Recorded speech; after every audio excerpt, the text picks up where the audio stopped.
கூறக்கூடிய வார்த்தை இப்ப சார் சொன்ன மாதிரி ஒவ்வொரு பொன்மொழியும் தன்னம்பிக்கை. நமக்கு நம்ம வாழ்க்கையில நம்ம முன்னேறணும்னா யாருடைய தன்னம்பிக்கை வேணும்? உங்களுடைய தன்னம்பிக்கை தான் வேணும்.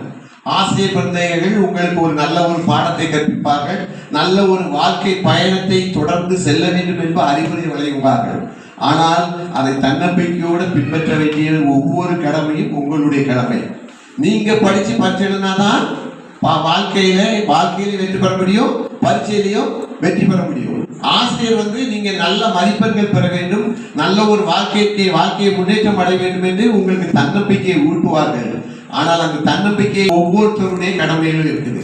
அதனால விவேகானந்தர் எப்பவும் சொல்லக்கூடியது, வாழ்க்கையில எப்பவும் விவேகமுடன் செயல்பட வேண்டும். வீரம் இருக்க வேணும், ஆனால் விவேகத்தோடு செயல்பட வேண்டும். விவேகத்தோடுனா எந்த ஒரு செயலை செய்யும் பொழுது நாம் உண்மையாக சாற்ற மாதிரி உண்மையாக தன்னம்பிக்கையோடு செய்வோம்னா கண்டிப்பா இருக்கும். அந்த பொன்மொழி சொன்ன மாதிரி சவால்னா அதுல என்னச்சது வாசல்ங்க ஒரு வார்த்தை இருக்கிறது.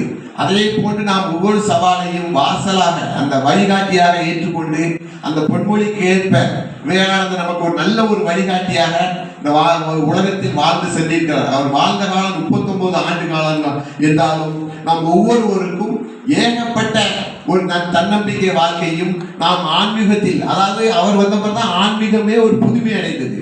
அதற்கு முன்னால இந்த ஆன்மீகவாதிகள் நான் பெரியவன் நீ பெரியவன் என்று போட்டி போட்டுக் கொண்டிருந்தார்கள். ஆனால் விவேகானந்தர் அவ்வாறு சொல்லாமல் நாம் அனைவரும் சகோதரர்கள், எல்லா மதத்தினருடைய நன்மை தீமைகளை நாம் ஆராய்ந்து பார்க்க வேண்டும். அதை ஏற்றுக்கொள்கிறோம் என்பதை இரண்டாவது பட்சம். இருந்தாலும் அவர்களை நாம் பகைவர்களாக பார்க்கக்கூடாது என்று உலகிற்கு உணர்த்தியவர் விவேகானந்தர்.